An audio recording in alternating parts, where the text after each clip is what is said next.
அன்பர்களே, ஆண்டவராகிய இயேசு கிறிஸ்துவின் நாமத்தில் உங்களுக்கு மனம் நிறைந்த வாழ்த்துக்களை தெரிவித்துக் கொண்டு சத்திய வசனம் திருமறை பாட நிகழ்ச்சிக்கு உங்களை அன்போடு அழைக்கிறோம். சத்திய வசனம், இது தேவனின் வசனம்.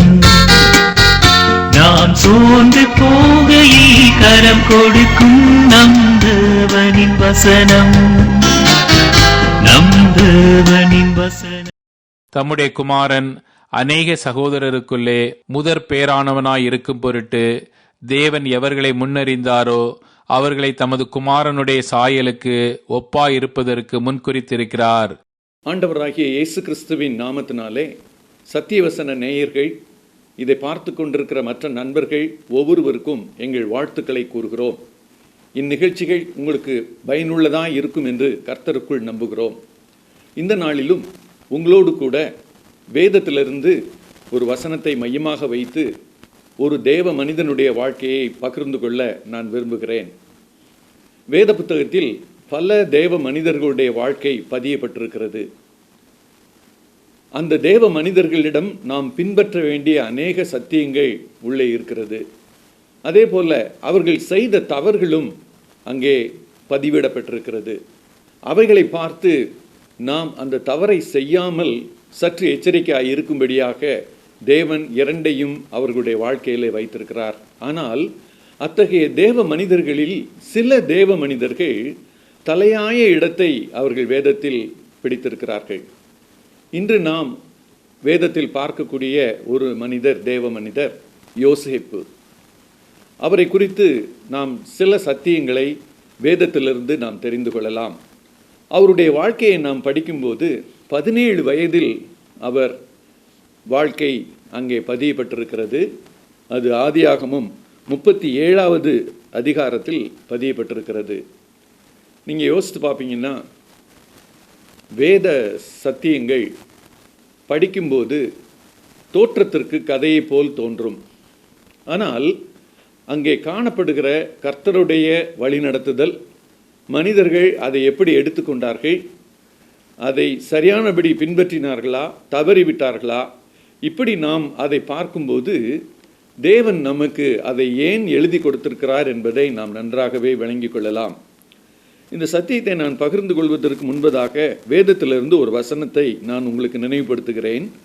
ரோமர் 8வது அதிகாரம் 29வது வசனம்.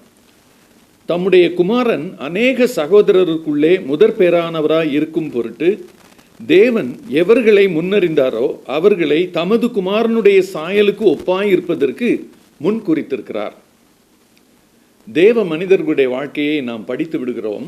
ஆனால் தேவன் அவர்களுடைய வாழ்க்கை வாழத் தொடங்கும் முன்பதாகவே அவர்களை முன்னே அறிந்திருக்கிறார். அவர் முதல்ல காட் ஃபோர்நோ எவ்ரிதிங். அவர் எல்லாவற்றையும் நடப்பதற்கு முன்பதாக, அந்த மனிதர்கள் தோன்றும் முன்னதாகவே அல்லது பிறக்கும் முன்பதாகவே கருவிலே அவர்களை கண்ட தேவன் என்ன செய்கிறார்? அவர்களை குறித்து என்னெல்லாம் நடக்கணும்னு சொல்லி திட்டம் பண்ணுகிறார். அவர் யோசேப்பை முன்னறிந்த தேவன் என்பதை அந்த வாழ்க்கை புத்தகத்திலே அவரை பற்றி நாம் படிக்கும்போது, வாழ்க்கையை படிக்கும்போது நாம் தெரிந்து கொள்ளலாம். அவர் பல மனிதர்களோடு இணைந்திருக்கிறார். குடும்பத்தில் பார்ப்போம் என்று சொன்னால் தகப்பன், சகோதரர்கள், இப்படி ஒரு பெரிய குடும்பத்தில் அவர் இணைக்கப்பட்டவராக அவர் இருந்தார். அப்படி அந்த வாழ்க்கை சூழலை நாம் கவனிக்கும்போது தேவன் வாழ்க்கை சூழலையும் பயன்படுத்தி ஒரு தேவ மனிதனை உருவாக்குகிறார். அநேக மனிதர்கள் சந்திப்பார்கள், அநேக மனிதர்கள் அந்த சூழ்நிலையிலே வருவார்கள்.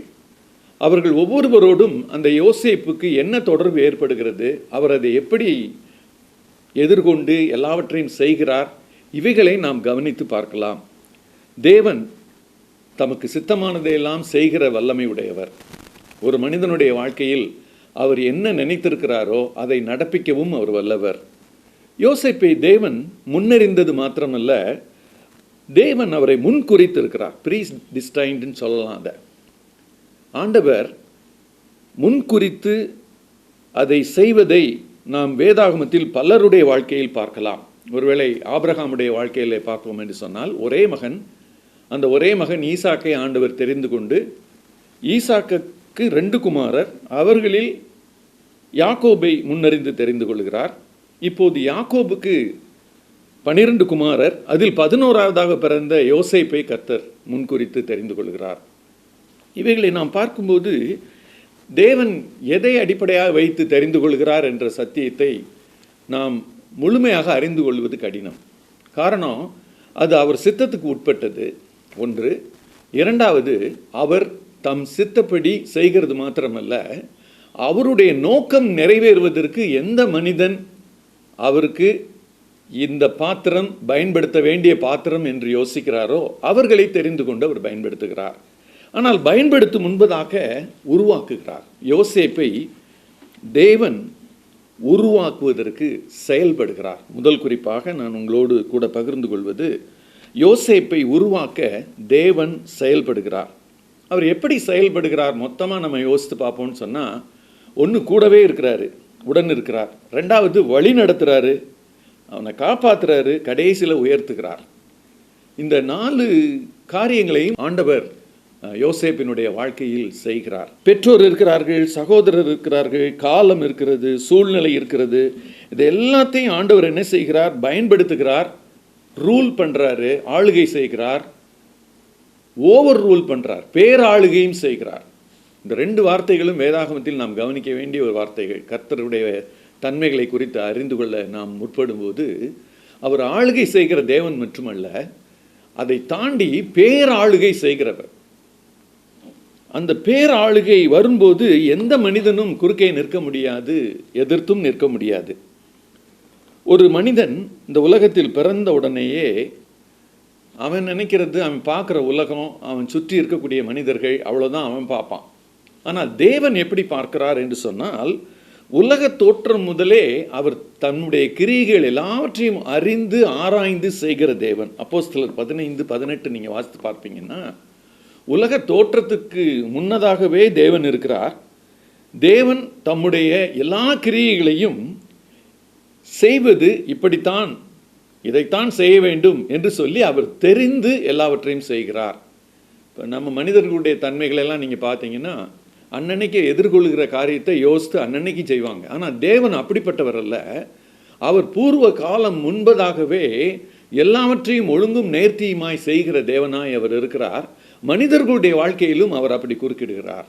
தெரிந்து கொள்ளும் மனிதனை அவர் எப்படியாவது அவர் மனதிலே தோன்றுகிற அந்த தோற்றத்தின்படியும் அந்த செய்கைகளெல்லாம் செய்து முடிக்கக்கூடியவனாகவும் அவனை உருவாக்க நினைக்கிறார். அதுதான் தேவன் மனிதனுக்கு காட்டுகிற ஒரு பெரிய ஆசீர்வாதம், தருகிற பெரிய ஆசீர்வாதம்.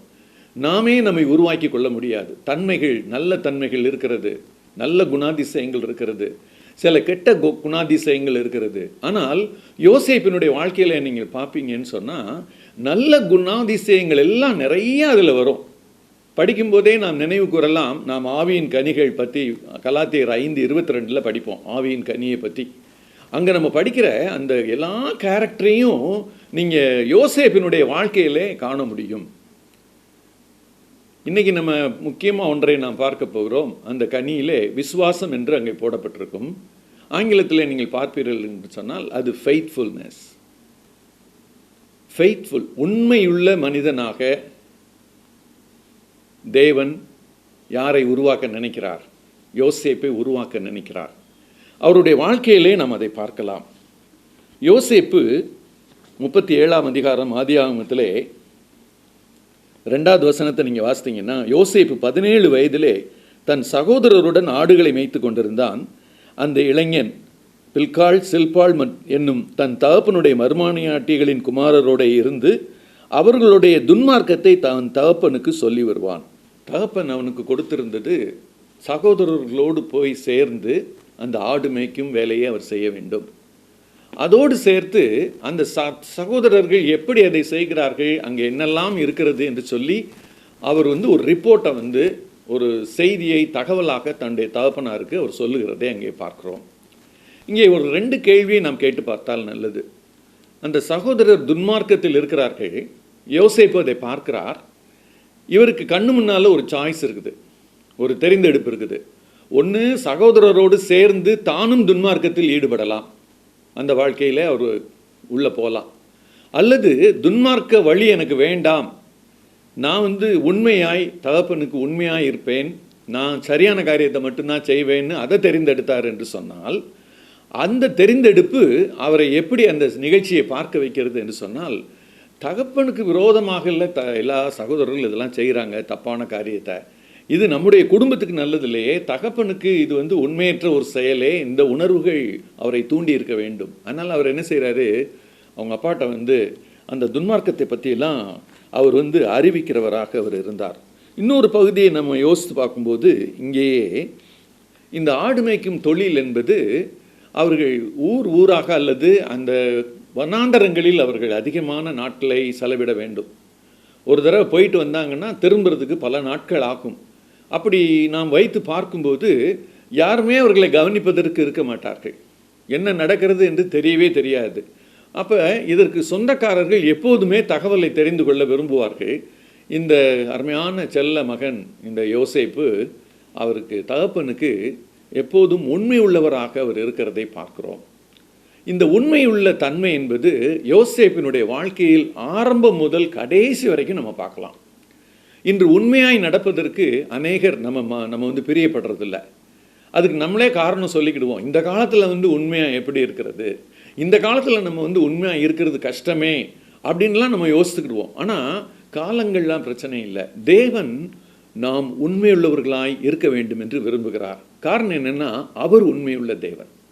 இந்த உண்மையுள்ள தன்மைங்கிறது இட்ஸ் அ காட்ஸ் கேரக்டர், அது கடவுளுடைய தன்மை. அதை மனிதன் ஆதாம் ஏவாளும் இழந்து போயிட்டாங்க, சாயலை இழந்து போனார்கள். ஆனால் ஆண்டவர் அந்த இழந்து போன சாயலை தான் தெரிந்து கொள்ளும் ஒவ்வொரு மனிதனுக்கும் அவனை வச்சு மற்றவர்களுக்கும் அந்த தன்மையை கொடுக்க வேண்டும் என்று நினைக்கிறார். ஆகையினால தான் யோசேப்பினுடைய வாழ்க்கை நமக்கு இங்கே எடுத்து காட்டப்பட்டிருக்கிறது. ரெண்டாவது, யோசேப்புக்கு கிடைத்த அன்பும் ஆதரவும், அன்பும் ஆடையும். ரெண்டாவது குறிப்பை நான் மீண்டும் சொல்கிறேன். யோசேப்புக்கு கிடைத்த அன்பும் ஆதரவும் மட்டுமல்ல, ஒரு ஆடையும், விசேஷ ஆடையும் அவனுக்கு கிடைக்கிறது. தகப்பனுக்கு ஒரு காரணம் இருந்தது, இவனுக்கு கொஞ்சம் கூடுதலாக அன்பை கொடுப்பதற்கு. அங்கே வேத புத்தகத்தில் சொல்லப்பட்டிருக்கிறது, 3வது வசனத்தில் 37:3 எல்லாரிலும் யோசேப்பை அதிகமாய் நேசிக்கிறார். அதற்கு காரணம் அங்கே போட்டிருக்கிறது, யோசேப்பு முதிர் வயதிலேயே அவருக்கு பிறந்ததினால் அப்படி அதிக அன்பை அவர் கொடுக்கிறார். இன்று நாம் ஒரு கேள்வி கேட்பது நல்லது. ஆஸ் அ பேரண்ட்ஸாக, ஒரு பெற்றோராக பிள்ளைகள் பலர் இருக்கும்போது ஒரு சிலருக்கு நாம் அன்பை கூட்டி வழங்குவதோ அவர்களை அதிகமாய் நேசிப்பதோ சரியானதா தவறானதா என்ற கேள்வியை கூட நாம் கேட்டு பார்க்கலாம். இவருடைய வாழ்க்கையில் ஏன் இப்படி வருகிறது என்று சொன்னால், யாக்கோபு அவர்களுடைய முன்னோர்களோடு இருந்தவர். அவர் எப்படி வந்தாருன்னா, தன்னுடைய சகோதரனாகிய ஏசாவும் அவரும் வளரும்போது அவங்க அப்பா ஈசாக்கு என்ன செஞ்சாருன்னு சொன்னால், யாக்கோபை கொஞ்சம் அதிகமாக நேசித்தார், அவரை கொஞ்சம் பக்கத்தில் வச்சுக்கிட்டாரு. ஏன்னா வேட்டையாடிட்டு வருவார். இந்த அவங்க மனைவி என்ன செய்வாங்கன்னா, யாக்கோபை ரொம்ப பிரியப்படுவாங்க. அப்போ இப்படி அவர்கள் பிரியத்தை அவர்கள் அங்கே கூட்டி குறைத்து வழங்குவதை நாம் பார்க்கிறோம். இது அப்படியே அடுத்த சரித்திரத்தில் அவர்களை பின்தொடர்ந்து வருகிறது. அப்படி பார்க்கும்போது அவன் என்ன செய்கிறான்னு சொன்னால், அவங்க அந்த ஆடையும் கிடைக்கிது, அன்பும் கிடைக்கிது. ஆனால் அதே நேரத்தில் சகோதரர்கள் இதை பார்க்கும்போது பொறாமையாக பார்க்குறாங்க. பாருங்கள், பெற்றோர் சில நேரங்களில் இப்படி செய்வதனால பிள்ளைகளுக்குள் ஒரு வேற்றுமை வருகிறது, பிள்ளைகளுக்குள் பிரச்சனை வருகிறது. நாம் பெற்றோராக இந்த பகுதியை வாசித்து பார்க்கும்போது நம்முடைய பிள்ளைகளுக்கு அன்பை நாம் சமமாக வழங்க அழைக்கப்படுகிறோம். ஒருவேளை அந்த பெற்றோர் தெரிந்து செய்தார்களா தெரியாமல் செய்தார்களா அதெல்லாம் நம்ம அங்கே எந்த குறிப்பையும் நாம் பார்க்க முடியாது. ஆனால் வழியாக செய்கிறார்கள் அவர்கள். அது தருகிற ஆபத்தை நாம் பார்க்கும்போது தான் நாம் அந்த கேள்வியை கேட்டு பார்க்க வேண்டியிருக்குது. என்ன ஆபத்து? சகோதரர் ஒவ்வொருத்தரும் சேர்ந்து இவரை பகைக்க ஆரம்பிக்கிறாங்க, இவர் மேலே பொறாமை கொள்ள ஆரம்பிக்கிறாங்க. பாருங்கள், தகப்பன் காண்பித்த விசேஷித்த அன்பும் தகப்பன் தந்த விசேஷித்த ஆடையும் இவர் மற்ற சகோதரர்களுக்கு மகிழ்ச்சியை தரவில்லை. ஒருவேளை யோசேப்பு மகிழ்ந்திருக்கலாம், ஆனால் மற்றவர்கள் அவனை பகைக்கிறதை நாம் பார்க்கிறோம். இங்கே நம்ம பார்க்குறோம். அடுத்து இந்த காரியத்தை யோசித்து பார்க்கும்போது தாவீதுக்கும் இப்படி நடந்தது. தாவீது யுத்தத்தில் ஜெயிச்சுட்டு வருவார். நீங்கள் 1 சாமுவேல் 17 அவர் ஜெயம் எடுப்பார். 1 சாமுவேல் 18வது அதிகாரத்தில் ஊருக்குள்ளே நுழையும் போது நீங்கள் பார்த்தீங்கன்னா ஒரு பாட்டு பாடுவாங்க. தாவீது கொன்றது 10,000, சவுல் கொன்றது 1000. சவுல் கொன்றது 1000, தாவீது கொன்றது 10,000 பாட்டு பாடுவாங்க. இது ஒரு பெரிய பாராட்டு பாடலாக அங்கே காணப்படுகிறது. ஆனால் இந்த பாடலை கேட்டுக்கொண்டிருந்த சவுலுக்கோ மனதிலே ஒரு பெரிய கோபம் வருகிறது, எரிச்சல் வருகிறது. அங்கே நாம் வாசித்து பார்க்கிறோம். அப்போ பகை விரோதங்களை எழுப்பும், அன்போ சகல பாவங்களை மூடும் என்று நீதிமொழிகள் 10:12 வாசிக்கிறோம். ஆனால் இங்கே நடக்கிறதை நாம் யோசித்து பார்க்கும்போது சில நன்மையான காரியங்கள் கூட, பிள்ளைகளுக்கு கிடைக்கிற நன்மையான காரியங்கள் மற்ற சகோதரருக்கு பொறாமையை உருவாக்குகிறது. தாவீது உண்மையிலே யுத்தத்தில் நல்லா ஜெயிச்சுட்டு உள்ள வர்றாரு, அவருக்கு கிடைத்த அந்த பாடல் சரிதான். ஆனால் அதை கேட்டுக்கொண்டிருக்கிற ராஜா சவுலுக்கு அது கொஞ்சம் கோபமாக இருந்தது, எரிச்சல் படும்படியாக இருந்தது. அதன் விளைவாக தாவீதை விரட்டுன்னு விரட்டுறாரு. தாவீது வாழ்க்கையில் ரொம்ப ஆண்டுகள் ஓடிக்கொண்டிருந்தார். இதெல்லாம் நம்ம யோசித்து பார்க்கும்போது வேதத்தில் இன்னொரு வசனத்தை நான் நினைத்து கொள்ளலாம். மத்தேயு 25:21 இப்படி சொல்லுகிறது, கொஞ்சத்தில் உண்மை உள்ளவனாக இருந்தால் ஆண்டவர் அநேகத்தின் மேல் அதிகாரியாக வைப்பார் என்று சொல்லி. இந்த யோசேப்புக்கு கொடுக்கப்பட்ட கொஞ்ச பொறுப்பில் அவர் உண்மை உள்ளவராக இருந்தார். அவருக்கு தரப்பட்ட கொஞ்ச வேலையில் அவர் உண்மை உள்ளவராக இருந்தார். ஒருவேளை துன்மார்க்கத்தை பற்றி தகப்பனுக்கு சொல்லும்போது நிச்சயம் அப்பையும் சகோதரர்கள் அவனை வெறுக்க ஆரம்பிப்பாங்க. அதெல்லாம் அவர் யோசிக்கலை. நான் எனக்கு கொடுத்த வேலையில் உண்மையாக இருப்பேன், நான் எனக்கு தரப்பட்ட பணியில் உண்மையாக இருப்பேன், எனக்கு அது ஆபத்து வந்தாலும் பரவாயில்ல, எனக்கு என்ன தீமை வந்தாலும் பரவாயில்ல, நான் உண்மையாக இருக்கிறதிலிருந்து தவறவே மாட்டேன் என்று சொல்லி அவர் ஒரு வாழ்க்கையில் ஒரு முடிவோடு இருப்பதை நாம் பார்க்கிறோம். அநேக நேரங்களிலே உண்மை நம்மை எங்கே கொண்டு போகும், உண்மை எந்த இடத்துக்கு நம்மை கொண்டு போகும், இதை நாம் அறிந்திருக்கிறோமா? வேதம் சொல்லுகிறது, நீதிமொழிகள் 28:20 இப்படி சொல்லுகிறது, உண்மையுள்ள மனிதன் பரிபூர்ண ஆசீர்வாதங்களை பெறுவான். உண்மையுள்ள மனிதர்களுக்கு ஆண்டவர் தருகிற வாக்குத்தத்தம், நான் உன்னை என்ன செய்வேன், பர்ஃபெக்டாக நான் பிளஸ் பண்ணுவேன், முழுசாக ஆசீர்வதிப்பேன், அறகுறையா இல்லை, முழுசாக நான் உன்னை ஆசீர்வதிப்பேன். ஆனால் நீ உண்மையுள்ளவனாக இருக்க வேண்டும். யோசேப்பு தன்னுடைய வாழ்க்கையிலே ஒரு உண்மைத்தன்மையை எல்லாருக்கும் காண்பிக்கிறார். தகப்பனுக்கு காண்பிக்கிறார், சகோதரருக்கு காண்பிக்கிறார். அவருடைய பின் வாழ்க்கையை பார்க்கும்போது எல்லாரிடத்திலும் அவர் உண்மை உள்ளவராக இருக்கிறார். உண்மை உள்ளவராய் ஒரு மனிதன் நடந்து கொள்ளும்போது தேவன் அந்த மனிதனை ஆசீர்வதிக்க ஆரம்பிக்கிறார். இன்று யோசேப்பை போல நம்ம ஆசீர்வதிக்கப்படணும்னு ஆசைப்படுறோம். ஆனால் யோசேப்பை போல உண்மையாக இருக்கணும்னு நம்ம என்னைக்காவது ஆசைப்படுகிறோமா? ஒருவேளை வாழ்வி பிள்ளைங்க இதை கேட்டுட்டு இருக்கலாம். யோசேப்புக்கு இது நடந்தபோது அவருக்கு வயது 17 என்று வேதம் சொல்லுகிறது. இந்த ஒரு வாலிப வயதில் உண்மையாக இருப்பது என்பது ஒரு கேள்விக்குறியான ஒரு காரியம். ஆனால் அவர் உண்மையாக இருக்கிறார்.